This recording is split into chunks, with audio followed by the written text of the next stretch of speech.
thème que nous avons, j'écris, c'est pourquoi je parle. Amen. Amen. Le contraire, si je ne crois pas, et je ne parlerai pas. Amen. Amen. Mais le thème que nous partageons, c'est que la parole de ce matin nous dit, j'écris, c'est pourquoi je parle. Applaudissons pour le Seigneur.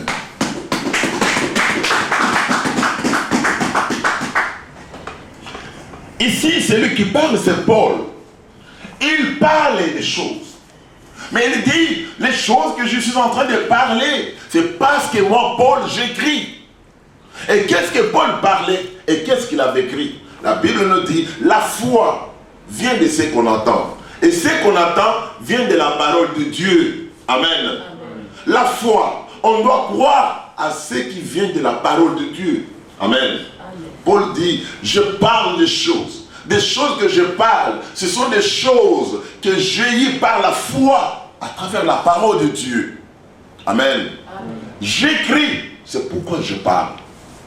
Or, si nous comprenons, parce qu'il a écrit, et s'il doit parler, il a le devoir de parler. C'est lui qui croit en Dieu. C'est lui qui a écrit en Dieu. C'est quelqu'un qui parle. Amen. Amen. Nous devons comprendre, nous devons être des peuples qui parlent. Parce que nous avons écrit. Amen. Amen. La Bible nous dit, j'écris, c'est pourquoi je parle.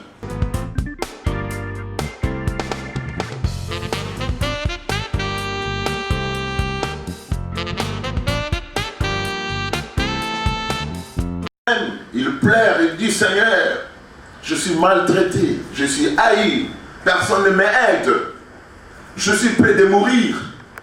Seigneur, je suis au bout de ma force. Je vis dans le désert. Dans ce pays, je n'ai personne pour m'aider. Le docteur a dit que cette maladie n'a pas de guérison. Quelqu'un pleure quand les enfants de Dieu s'approchent devant Dieu. Des fois, il tourne, il se roule par terre. Il dort dans les pavements. Il voit la grandeur de son problème. Il compte les jours de sa souffrance. Il connaît combien d'années il est en train de souffrir. Comme s'il pleure en faisant tomber des larmes. Mais en croyant dans son cœur que Dieu peut voir sa souffrance. Mais quand Dieu nous regarde, des fois nous pleurons. Des fois nous avons besoin de sa présence. Nous avons besoin de l'aide de Dieu. Nous disons, Seigneur, pourquoi tu permets de telles choses dans ma vie? Pourquoi tu permets la mort dans ma famille? Pourquoi tu permets toutes ces choses? Et nous pleurons. Et nous sommes touchés. Mais quand Dieu nous regarde, cela ne changera pas Dieu. Ce n'est pas ce qui fait pitié de Dieu. Mais ce qui change Dieu, c'est quand Dieu regarde que la personne a la foi. Il croit, dans ma douleur, Dieu est capable de m'ouvrir une porte. Dans ma douleur, je peux vivre encore le bonheur. Dans cette maladie, je peux vivre ma guérison. Quand Dieu regarde cette révolution, cette conception d'un enfant de Dieu, Dieu dit, il est de ma race. C'est mon fils, il comprend, quelles que soient les réalités, mais il peut vivre le bonheur parce que je suis son Dieu. Amen. En parlant de Dieu, nous comprenons que Dieu est capable. Il appelle à l'existence ce qui n'existe pas. Dans notre douleur, dans nos problèmes, dans nos difficultés, ce qui peut attirer la présence de Dieu, c'est quand nous comprenons, quel que soit le nombre de nos ennemis, mais nous allons toujours triompher parce que Dieu est notre Dieu. Amen. Avec Dieu, nous ferons des exploits. Avec des complications, avec des réalités de blocage. Mais Dieu, ce qui les touche, c'est quand nous comprenons, derrière toutes ces choses, il y a une porte qui va s'ouvrir. Amen.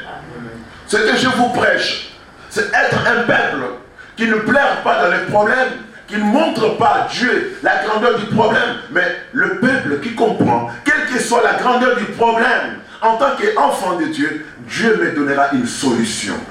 Amen. Amen. Quelle que soit la déclaration de la médecine, je crois que Dieu me guérira toujours.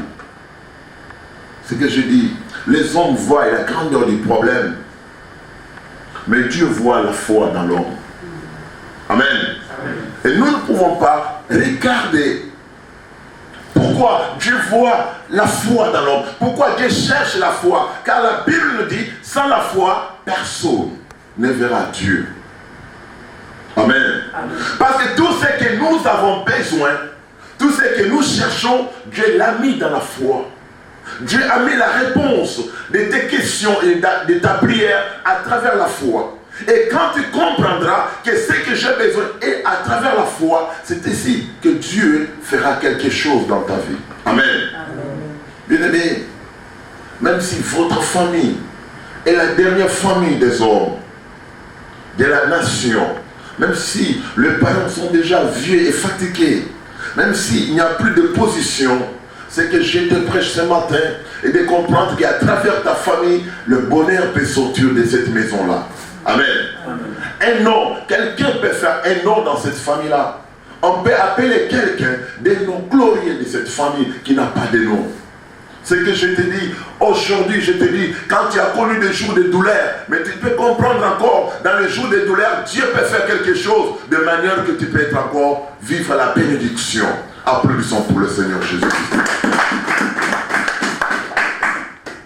Un peuple de Dieu, ce qui fait sa force, c'est sa foi. Il ne faut pas s'approcher devant Dieu comme des mendiants. Il ne faut pas s'approcher devant Dieu comme les gens qui n'ont pas de l'avenir. Même si des douleurs nous arrivent, même si nous pouvons pleurer, mais nous pouvons pleurer avec l'espoir. Nous pouvons pleurer en regardant que Dieu peut ouvrir une porte. Là où les gens sont découragés, mais nous parlerons que Dieu peut faire quelque chose. Amen. Bien-aimés dans le Seigneur, c'est ce qui fait de nous un peuple de Dieu. Ce qui fait de toi un enfant de Dieu. Il y a une semence, c'est le sang de Dieu qui est en toi. Le sang de Dieu dans la vie d'un chrétien, c'est la foi. La foi, la confiance. La foi, c'est la parole de Dieu. Amen. Avoir la parole de Dieu, c'est ce qui fait de nous un peuple de Dieu. Ce matin, ce que nous allons partager est dans le livre des Corinthiens, chapitre 4, verset... chapitre 4, verset... On lire...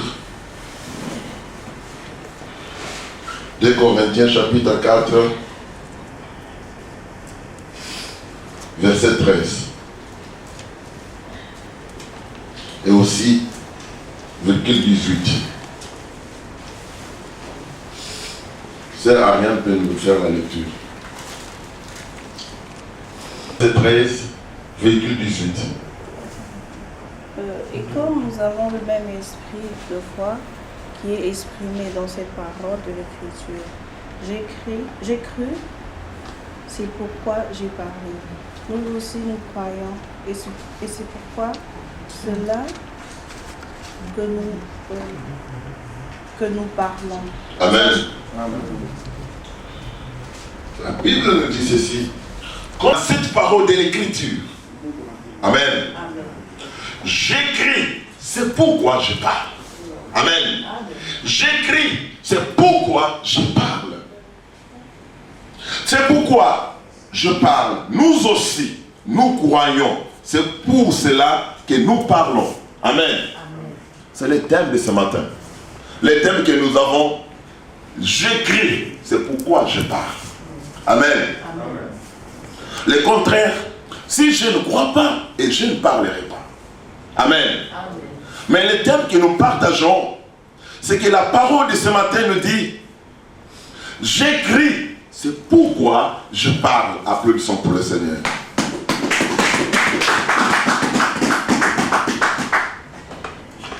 Ici, celui qui parle, c'est Paul. Il parle des choses. Mais il dit, les choses que je suis en train de parler, c'est parce que moi, Paul, j'écris. Et qu'est-ce que Paul parlait et qu'est-ce qu'il avait écrit? La Bible nous dit, la foi vient de ce qu'on entend. Et ce qu'on entend vient de la parole de Dieu. Amen. Amen. La foi, on doit croire à ce qui vient de la parole de Dieu. Amen. Amen.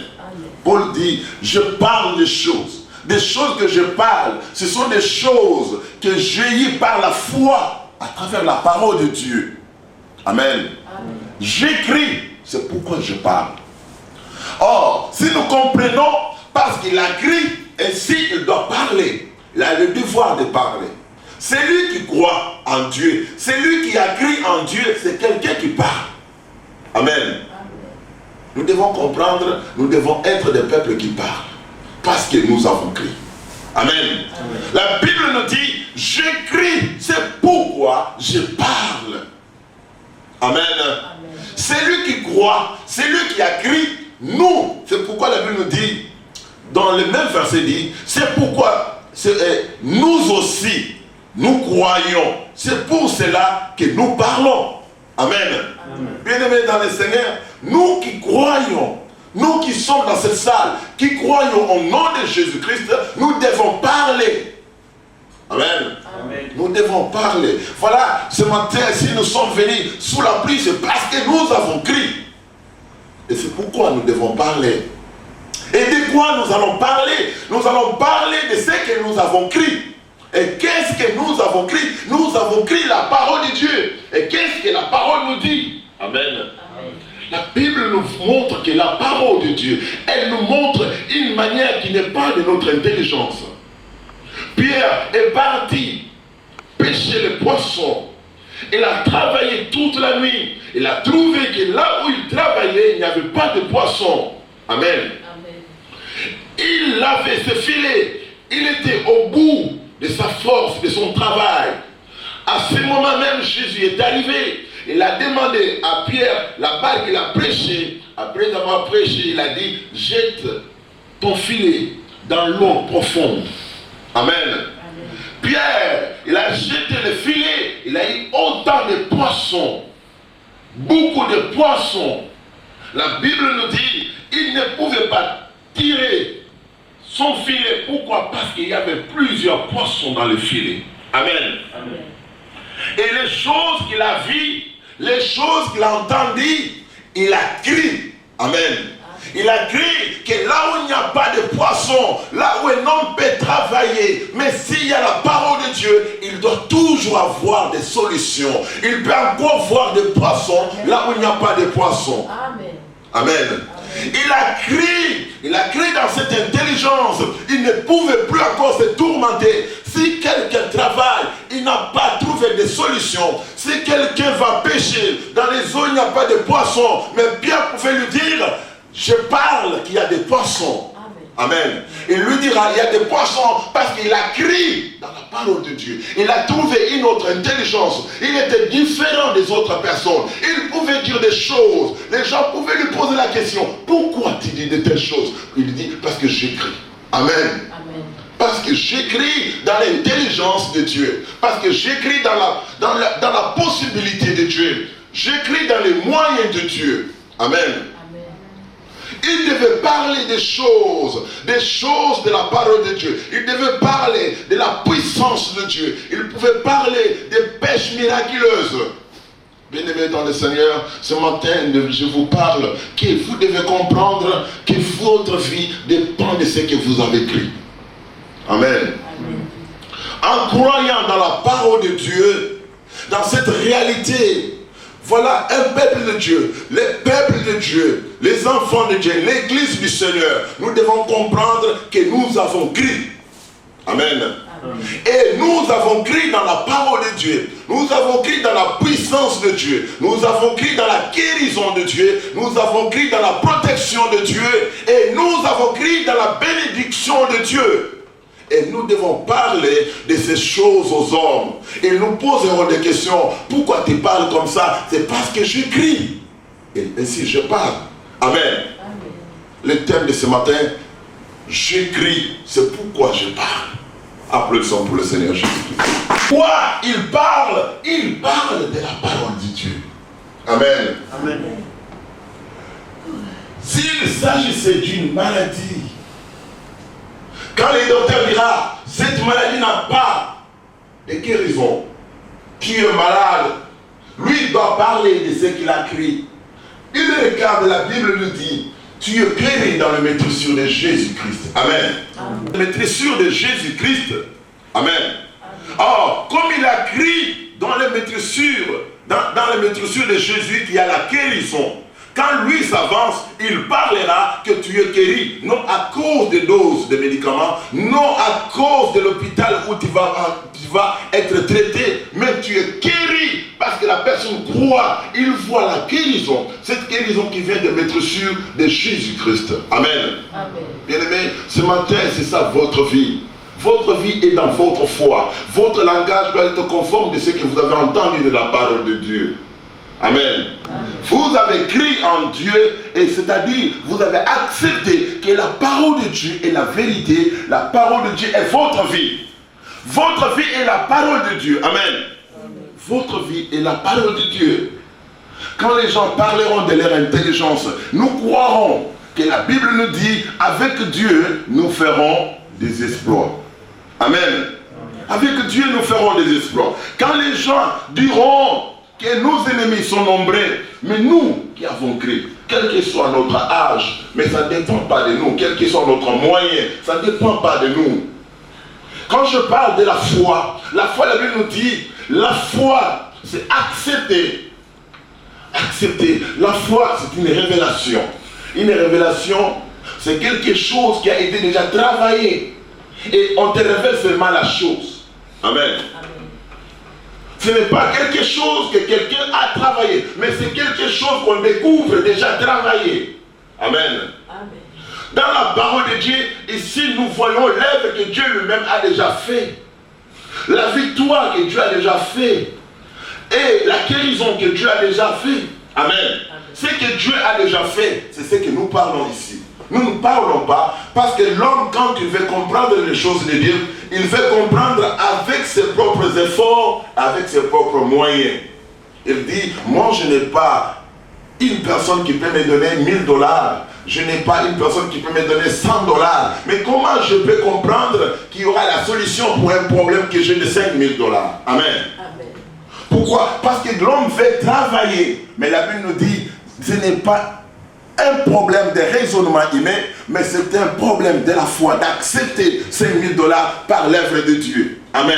Amen. Que Dieu l'a fait, il est capable, car la Bible nous dit, il appelle à l'existence ce qui n'existe pas. Amen. Amen. Quand je n'aurai pas quelque chose, je m'invite, mais la Bible me dit, Dieu appelle à l'existence ce qui n'existe pas. Or, si je crois, je dirais tout simplement, je dois posséder, même si je ne possède pas, mais parce que Dieu appelle à l'existence ce qui n'existe pas, moi je possède, parce que je crois. Amen. Amen. Si nous croyons, et nous allons parler, qu'est-ce que nous allons parler? Nous qui sommes mains vides, nous allons dire, il y a quelque chose dans mes mains. Je possède mon frère. Amen. Amen. Quand les gens me diront, tu es main vide, je leur dis, la Bible me dit, Dieu appelle à l'existence ce qui n'existe pas. Amen. Amen. Si quelque chose n'existe pas, mais Dieu fait exister la chose. C'est-à-dire, ceux qui sont mains vides, s'ils croient en Dieu, ils possèdent la chose. Parce qu'ils croient que Dieu appelle à l'existence ce qui n'existe pas. Amen. Amen. C'est pourquoi la vie d'un enfant de Dieu, pourquoi la vie de la parole? La vie de la parole, c'est une nouvelle vie. Une nouvelle connexion. L'héritage, frère. Amen. Amen. La vie. Or, quand la parole dit, comme nous avons le même esprit de foi qui est exprimé dans cette écriture, dans cette parole de l'écriture, quand nous avons le même esprit de foi, amen. Amen. Et la Bible nous dit, le même esprit de foi. Et le même esprit de foi, c'est l'esprit du Christ, le même esprit est en nous. Amen. Amen. La Bible dit, comme nous avons le même esprit de foi, et nous aurons le même résultat de la foi. Amen. Amen. La Bible nous parle ici de s'identifier à travers ceux qui ont vu la gloire de Dieu. Si vous lisez la parole, et la Bible nous dit, c'est le même esprit que ces gens avaient de foi. À travers le même esprit, il y a le même résultat. Amen. Amen. Ici, la Bible veut que nous soyons capables de nous identifier à travers ce que Dieu a utilisé dans la foi. Nous pouvons nous identifier à travers ce que Dieu a consolé. Nous pouvons nous identifier à travers ceux qui ont la foi comme nous. Amen. Applaudissons pour le Seigneur Jésus. Une nouvelle révolution et une nouvelle pensée. Amen. Aujourd'hui, la Bible nous dit une chose. J'écris, c'est pourquoi je parle. Amen. J'écris, c'est pourquoi je parle. Je parle parce que j'écris. On va me demander, mais comment? Lui, le docteur a dit, il est gravement malade. Mais toi tu dis, non, Dieu l'a déjà guéri. Amen. Pourquoi tu l'as dit? C'est parce que j'écris la vérité de la parole de Dieu.